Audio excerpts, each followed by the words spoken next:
sino mo na mauna dito? Ako! Siya na una. Si Gray, kwento na lang. Pagkatapos mo, ako naman. Si Graycel kasi, natutulog siya, tapos parang may nakita akong paa. Tapos sabi ni Graycel, Kuya, nakita ako. Tapos sabi ko, ano? Paa.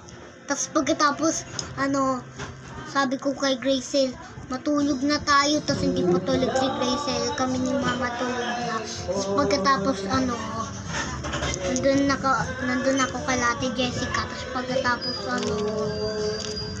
pagkatapos puro dugo yung bahay. Tapos nakita ko yung anak niya.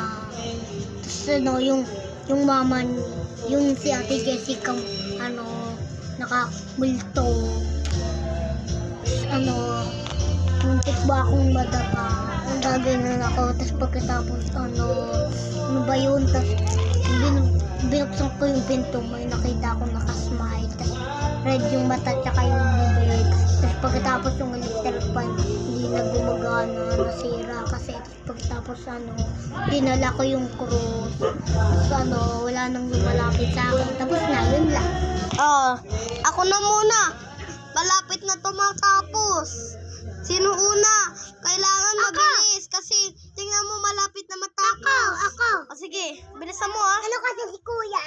Madaling araw. Bilisan mo, bilis. Dumadali yung araw. Tapos pagkatapos,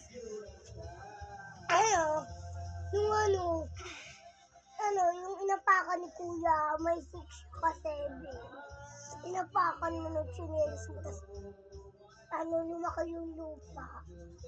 Yung mga yung kulay itim. Merong bituka. Meron pa tayong Okay na yan. Isang araw, yung lumabas kami ng kaibigan ko, eto, si Tabuboy tsaka kami, parang may nakita kaming gumagapang sa lapag, tao, bali yung paa tsaka eto, kamay.